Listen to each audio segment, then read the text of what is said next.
Welcome back.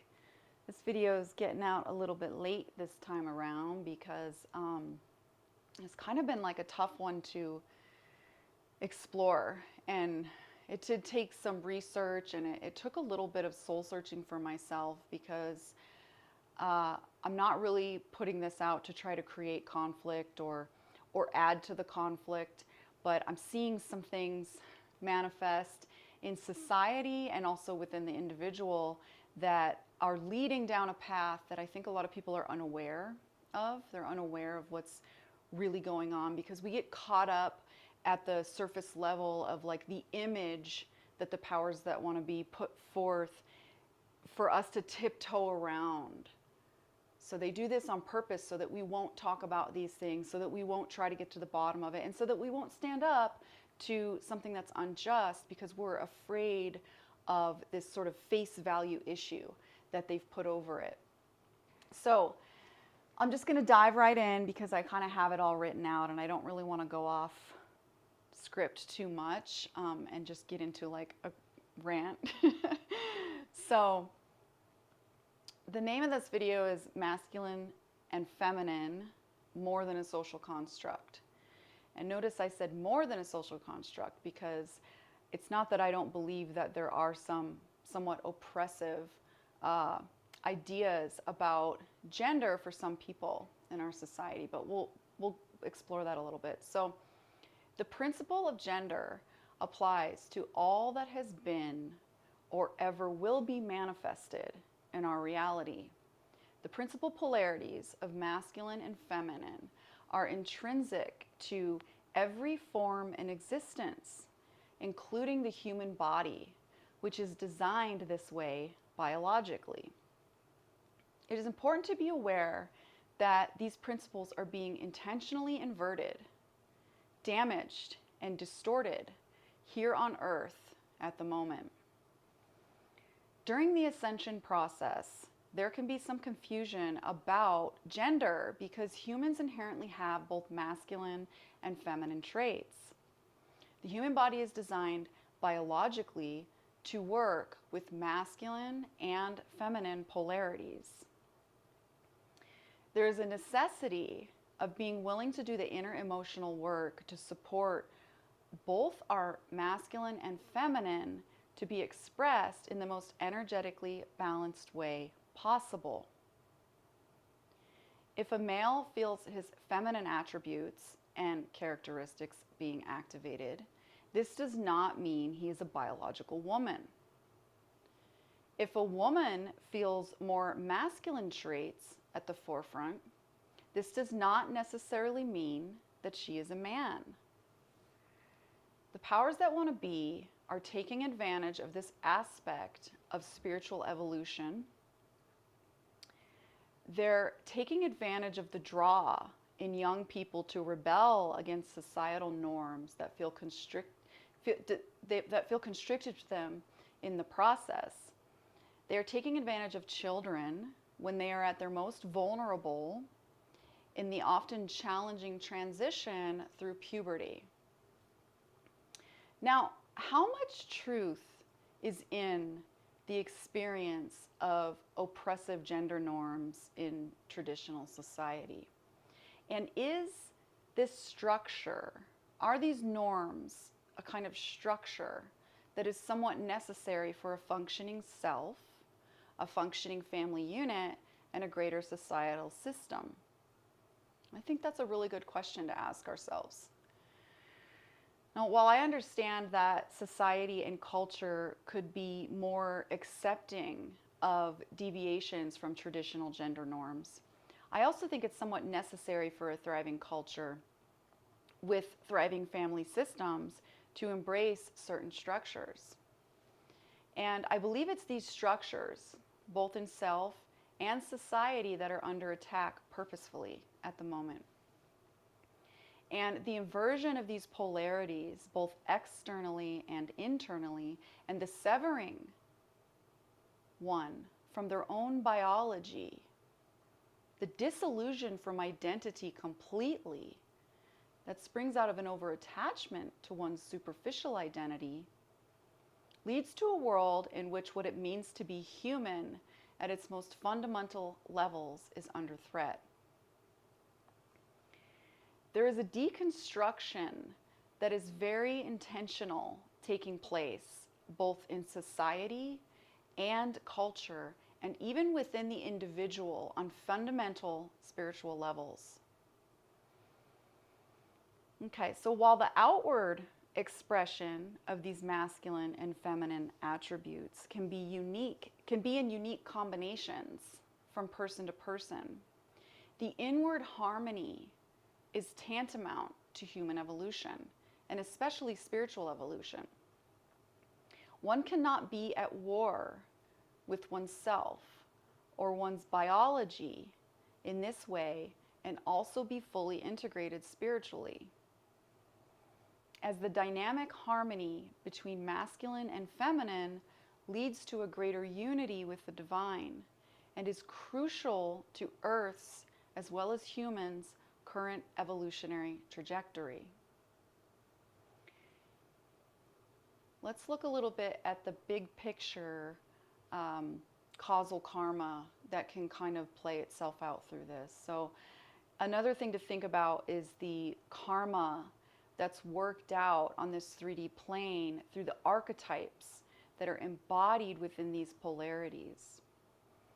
In the matrix, or in society, right, masculine and feminine polarities are largely an expression of shadow and a vehicle for karmic interplay. So we're often born into a certain biological sex and into the gender experiences that kind of match that and match our karma. So we're here to learn the lessons of the karma of certain identity markers to some degree. As long as people play out these superficial victimizer archetypes with each other, never bothering to really look within to find out what's going on at a deeper level, the karmic situation that connects us into these cycles of suffering within the matrix just keeps strengthening. So it's our responsibility to heal these archetypes. And these archetypes are often can be traced back to parental figures with toxic, distorted masculine, feminine characteristics. And it's our responsibility to integrate our own inner masculine and feminine into a dynamic harmony. So they don't really become homogenous. They come into a sort of dance and interplay. So you don't have to suppress one and accentuate, unless you want to, but it's like there's a harmony there. So in this way, we become masterful creators and can affect society for the better, changing the expression of these karmic archetypes naturally. One can actually take on new archetypes when healing parental archetypes, and this is a practice I've often used in the past. So I actually was at war with my inner feminine for quite a long time, and this had to do with being raised by a very strong and dominant father and a mother who was, yes, in a way kind of a victim of male abuse, right? And through that experience, I actually decided that I wanted to be more like my father, because to me, my mom could never really stand up for herself. She was always being pushed around. And so I saw my mom as weak and my dad as strong, even though my dad was pretty abusive, you could say. So there was a point in time in the beginning of my healing process that I started to realize that I actually had like a self-loathing towards my inner feminine. And I saw the feminine in general as a weak force. I didn't really understand it. And I was very masculine. And in fact, for quite a good little chunk of my childhood, everyone or people around me thought I was a boy. They would mistake me for a boy. I was very much a tomboy.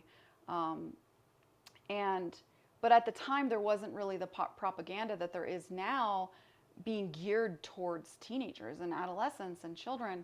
And so I didn't have, had I had that, I might have, uh, who knows what path I would have went down. But I was actually just kind of like a masculine girl.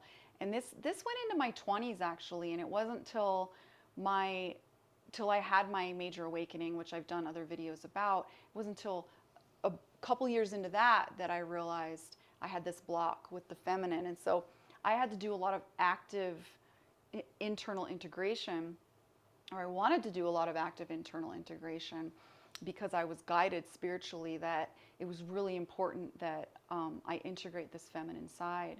And so one of the things I ended up doing is spending a lot of time in meditation and prayer with taking on new archetypes. So I was aware that the archetypes I had taken on through my mother and father were distorted, and they weren't actually a true representation of what masculine and feminine is.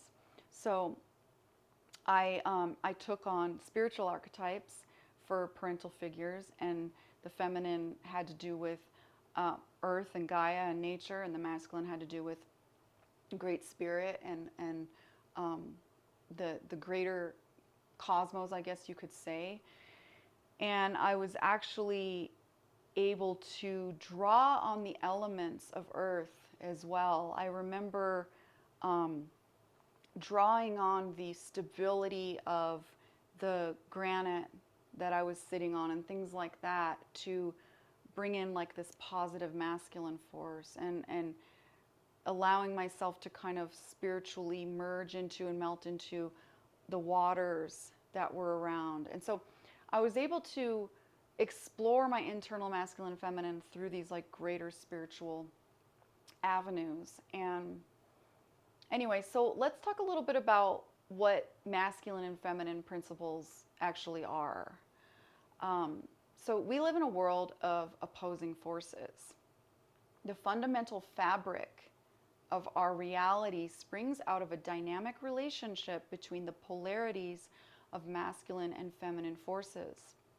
This is a metaphysical phenomenon that occurs both in the greater field surrounding us and also within our own internal energetic anatomy. The dynamic interaction of these forces, when harmonized, leads to ascension or unity consciousness.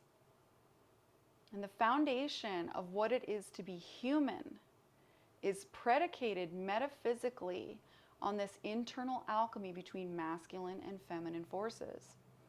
While these principles can be limited, defined, and socially constructed in ways that are not necessarily indicative of their true essence, they can actually be pretty accurately described and translated into certain qualities within the human in the 3D. So when you talk about masculine and feminine as metaphysical forces, it's really just about kind of like a negative charge and a positive charge, and how these electrical impulses, or an energetic charge and a magnetic, and how they work together to create the fields that make up the fabric of our reality.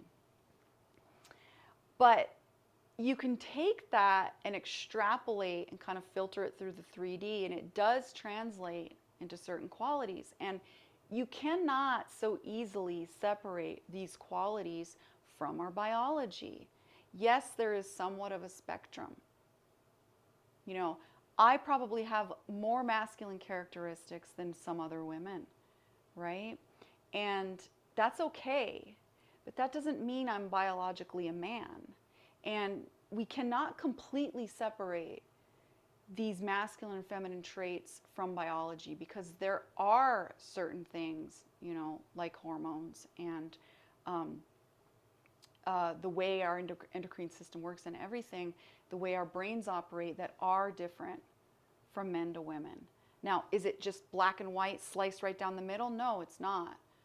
But we need to get away from this idea of completely severing ourselves from our biology, because the greater agenda around severing ourselves from our biology is about a lot more than this conversation around gender, okay? So let's talk about these traits. So masculine, active; feminine, receptive. Masculine is directed outward. Feminine is drawing inward. Masculine is energetic, feminine is magnetic. Masculine is light, feminine is dark. Masculine is fire, feminine is water. Masculine is the sun, feminine is the moon. Masculine is analytical, feminine is intuitive. Masculine is objective, feminine is subjective. Masculine is thinking, and feminine is feeling. So the feminine and masculine can also be seen in the brain as the right and left hemispheres, which crosses over in the body. And yoga often aims to bring balance to these hemispheres and bring them into communication. So a lot of yoga, it's not just a workout. You are actually bringing the two sides of your brain into contact. And what this does is it's one of the ways that yoga aims to facilitate the harmonization between masculine and feminine, which facilitates unity consciousness with the greater divine. So many traditions talk about the masculine, feminine forces through practice, through myth, including Taoism, right? You have the yin and the yang. Hinduism, Buddhism, and even Christian Gnosticism, and the myth of the marriage between Christ and Sophia. So you have this concept of the dance between masculine and feminine forces through a lot of different traditions, from practice to myth.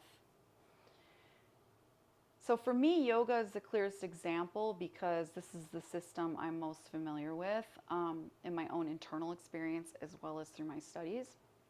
And in yoga, the masculine and feminine forces in the human body flow through two main channels. It's called the Ida and the Pingala. And they reside on either side of the central channel, the Sushumna, and I've talked about the central channel before. The feminine is the cooling or left side, and the masculine, the warming or right side. So again, you have this concept of sun and moon, or fire and water even. So one of the yogic practices most commonly used for balancing the masculine and feminine flows through the Ida and Pingala channels is Nadi Shodhana pranayama. So it's basically you're breathing through different nostrils, and that's because those specific channels actually run through the right and left nostril respectively. And when you control the flow of breath through those nostrils, you start to master the flow of prana through the different channels, the masculine channel, the feminine channel. So in yoga, it's all about the balance between masculine and feminine.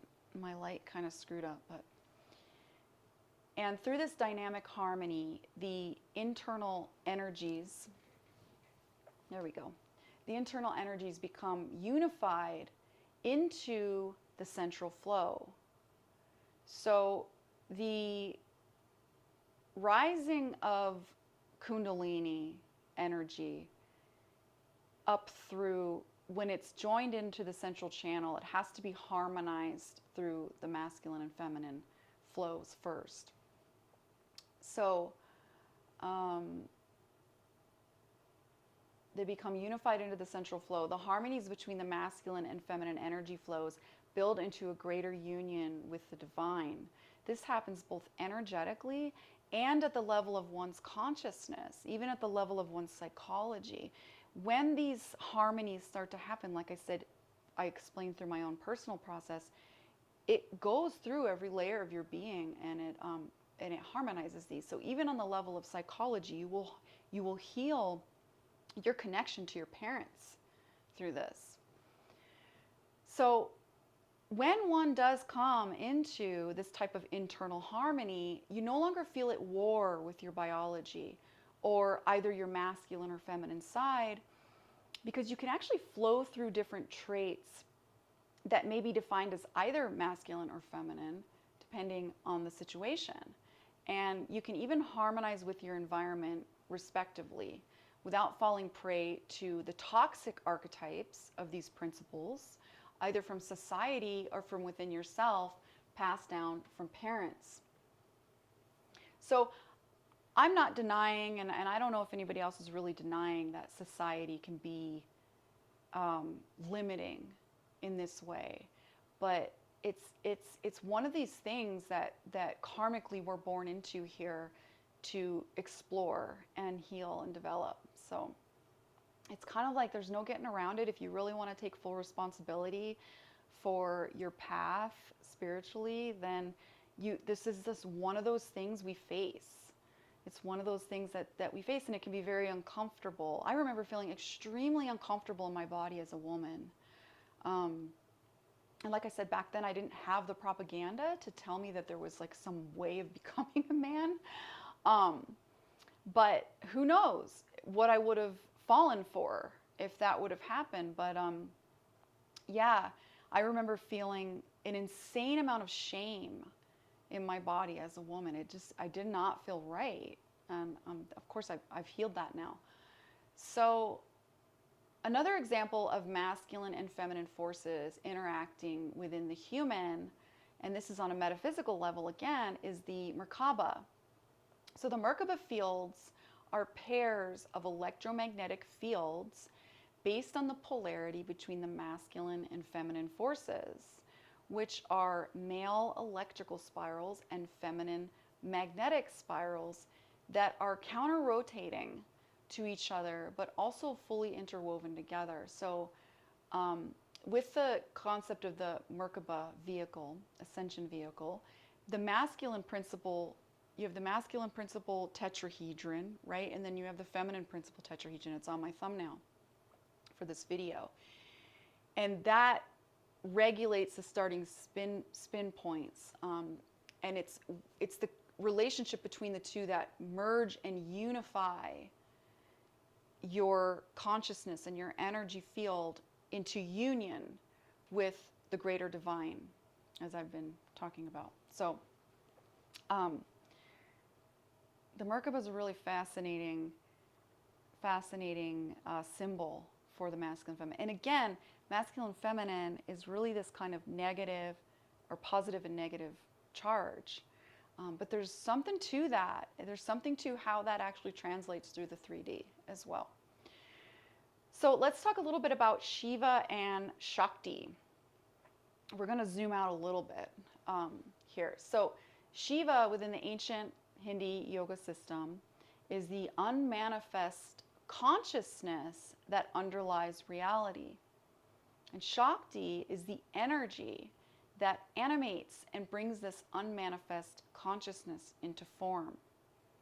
So our material world is considered an animation of the dance between Shakti and Shiva, or the feminine energy in dynamic play with the masculine consciousness.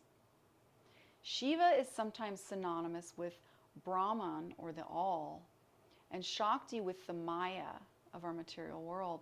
But they are actually, in my understanding, both necessary for the creation of Maya, or our material world. And they're a little more micro than the Brahman or the all, because the Brahman or the all includes everything, creation and the underlying consciousness and energy that creates creation. So once the Brahman is fully realized, we're kind of like outside of the dualities. So again, with the body or subtle anatomy, Shiva, or pure consciousness, resides in the crown, and Shakti, or the energy that manifests this consciousness into form, is often thought of as the Kundalini and contained at the base of the spine.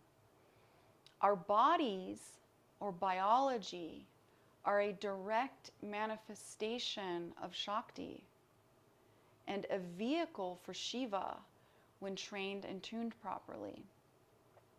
The forces of Shiva and Shakti meet at the heart in a divine union with the Godhead within the human body, within the human energy body. And this results in ecstatic bliss. It's the integration of Shiva and Shakti through the body that reunites us with the Godhead. And if you don't want to call it God, that's fine. It's the Brahman, it's the all, it's divine consciousness, it's universal consciousness, it's universal love. So we can see that the masculine-feminine dynamic is present through spiritual science, practice, and symbolism throughout quite a few traditions. And one can even begin to see an overlap between the traditions in how they depict and describe these forces, even across myth and spiritual science.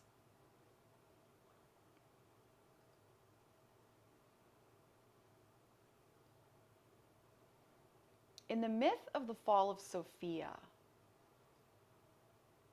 we have the idea that Sophia as Aeon, and an Aeon is actually what the Gnostics referred to, this is my interpretation, my personal interpretation, as the gods or goddesses that resided over certain heavenly spheres as creation was coming to be.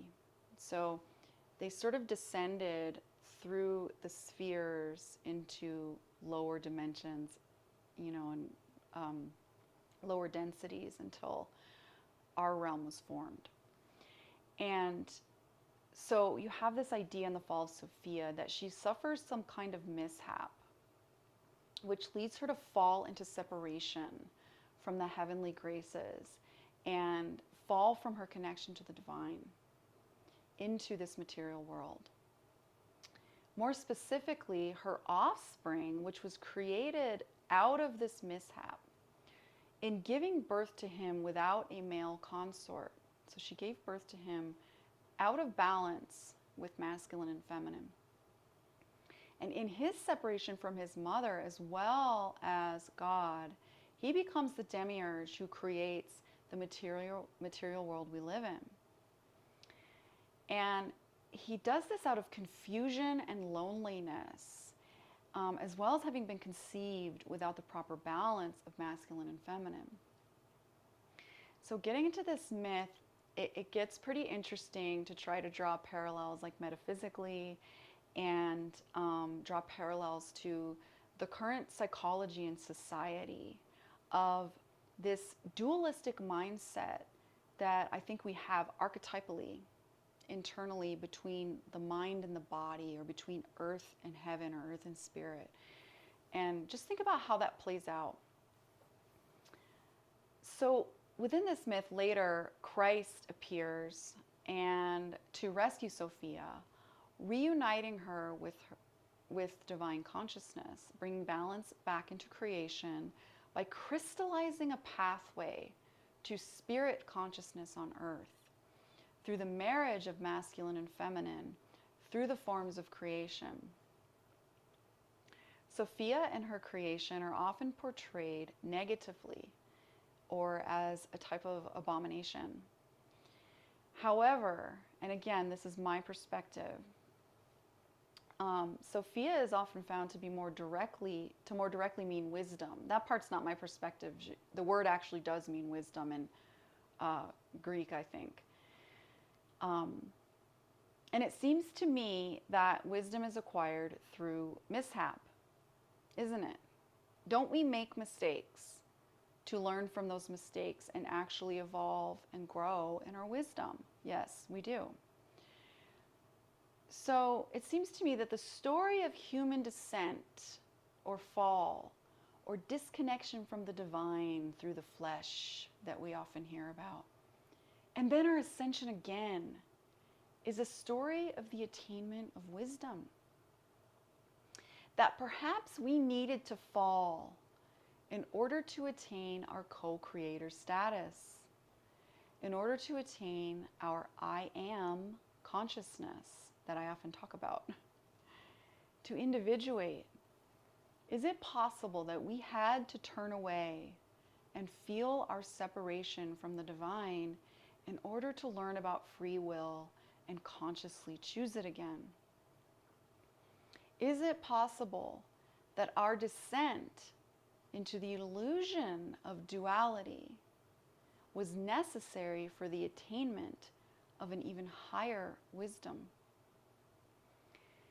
In the Sophia myth, I can see Sophia as being somewhat synonymous with Shakti. And this perceived fall, which created the illusory nature of the material world as Maya. She is the animating energy manifest through form. She is Earth, Gaia. She is our very bodies. She is the human form. She's the energy of creation. Rather than see this as a shameful fall, we could honor the sacredness of this creation and hold dear the journey we are on toward the development of our I am wisdom through it.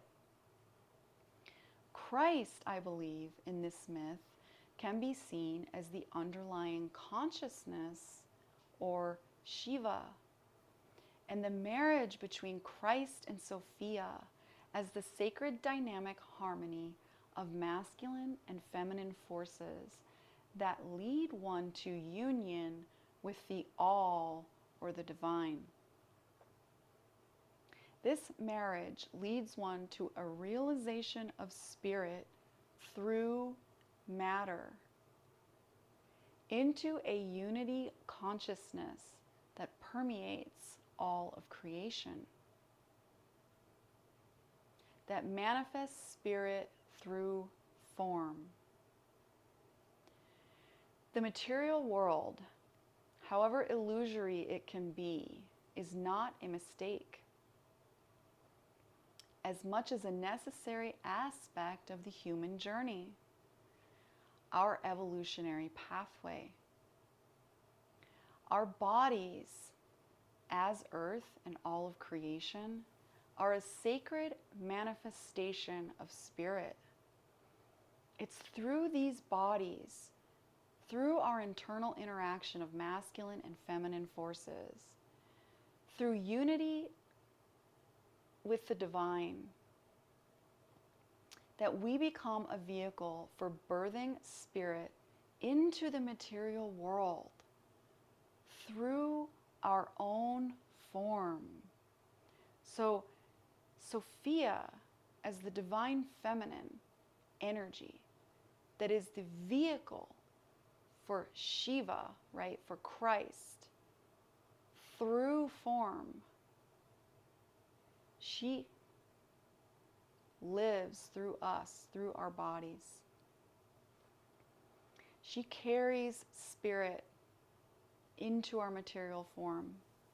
And our material form is an expression of spirit. It is sacred. It is a sacred vehicle. It is a privilege to be born here in this sacred form. And we should not sever ourselves from it in ways that halt our evolution through this sacred form. So our spiritual ascension is here, while we're here, is dependent on integration through the body. Our mind and our body are not separate. So no longer is the feminine shamed for the birthing of this creation, but held dear for the path that she's led us down. As we now know that the illusion of duality and the disconnect of spirit from its materialization is just that, it's an illusion. Just as Sophia gave birth to this creation and went on a journey through it to attain the wisdom necessary for reunion with God, so too are we here to attain this I am wisdom, reunite with the divine, and birth its essence through our very bodies into this material world. Okay, so now keeping this myth and everything I just said in mind, let's talk about the great inversion or the duality delusion and the individual divided against itself in our current world. Think about the disconnect from one's body it would take to be at war enough within oneself to attack one's own biology. Spiritual evolution takes place through harmonization of not only masculine and feminine polarities from within, but in the integration of divine consciousness, or Christ, Shiva, into the body's intelligence, Sophia, Shakti. We must get over this idea, even within modern Christianity, that the divine is separate from its manifest form. This is what the birth of the sacred feminine is all about. We are healing the duality between mind and body, just as we are healing the duality between masculine and feminine, between objective and subjective, between thinking and feeling, etc.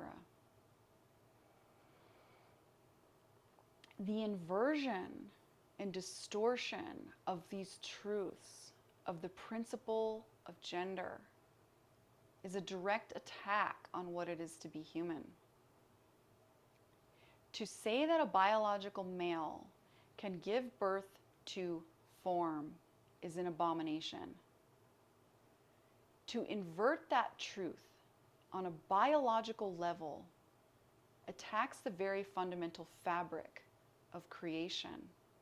It disconnects us from the truth of creation and the world we live in and who we are within that and how we are a reflection of that as man and woman, as masculine and feminine. It is an attempt to distort and obstruct the birth of Christ consciousness through the divine feminine as Sophia that is taking place on the planet right now. Right now, we are in this most critical time of the marriage of masculine and feminine, of the birth of the Christ as the cosmic rays on the planet through the awakening of the energy of Sophia in earth and in our very bodies, like I've said before. So this is happening within each and every one of us. The propagandists delivering these inversions know how human evolution occurs through masculine and feminine dynamics.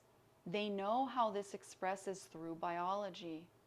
They understand that the birth of Christ and the divine union with Sophia, that the divine feminine needs to be perverted to trap and limit the evolution of human consciousness, among many other things, because there's so much more going on than just that. But we're not going to go into that today. In order to disrupt or destroy the unifying potential of the masculine-feminine harmonized light body in the human being, the first objective would be to attack the inner and outer gender principle in all ways possible, to confuse all matters in regards to the principle of gender and polarity which governs natural creation. There is a specific agenda to spread transhumanism through surgically and medically induced procedures, through Marxist deconstruction of culture in order to invert the inner gender principle, which destroys the human light body. So we're not just looking at a deconstruction at the level of society or the structures of society. That's the least of our worries. We're looking at deconstruction within our youth, within the individual, to confuse these and prevent this healing, confuse these dynamics, prevent the internal healing it takes to form the ascension light body that's composed of these masculine and feminine forces.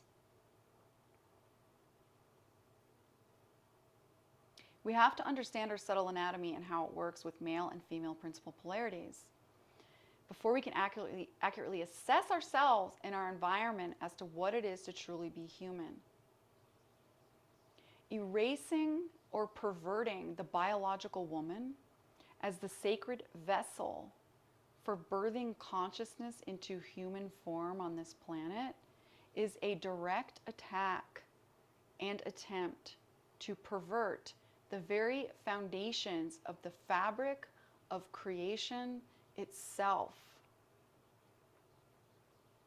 The mind and biology are not separate in the sense that one can just chop away at one's physical body to heal the mind. Our minds and the spiritual equipment necessary for organic evolution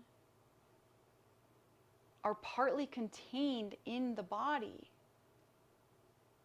Our hormones and our biochemical processes, which are contained in our endocrine system, which are partly contained in our sexual reproductive organs, are integral to the ascension process.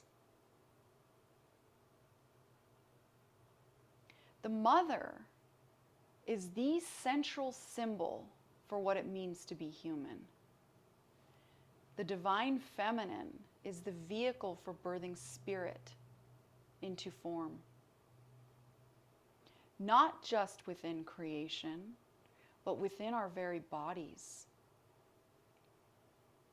The inner harmonization of masculine and feminine is the bridge between mind and body and heaven and earth.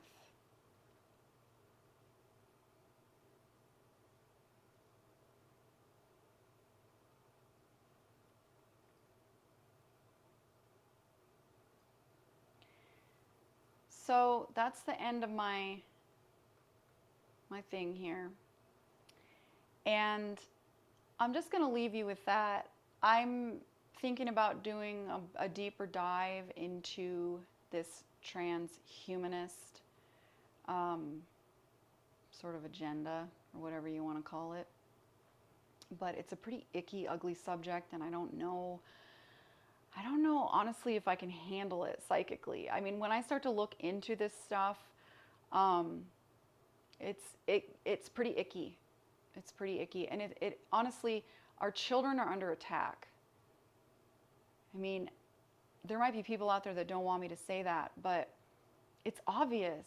It's obvious. It's the separation of yourself, your identity or yourself from your physical body, that separation taking place, that's about a lot more than even mental health, mental health, or whatever they're saying it's about, transgenderism. It's about a lot more than that. So it's intentional. So not only do they want to separate us from understanding the structures of what a society thrives in, or what a family unit thrives in, or what they want to separate us literally from our biology, because they want to take over the process of birth and the process of human evolution completely. They want to have control over that. So look into it a little bit, formulate your own ideas, and it's just a friendly reminder that these are all my ideas. This is somewhat subjective. These are my opinions. I do quite a bit of research that goes into my videos, but I filter it through my own meditations and my own contemplations, and I make it my own. So if there's something you feel maybe that's inaccurate or whatever, I really encourage you to go and do your own research. I'd be happy to help anyone who wants some links to further things to look into, and formulate your own ideas and opinions about this stuff. Don't take my word for it. Don't take my word for it. Go have a look, go have a look for yourself. Meditate on it, contemplate it. Anyway, so I do sending you all lots of love, and I'll see you next time. Okay, bye-bye.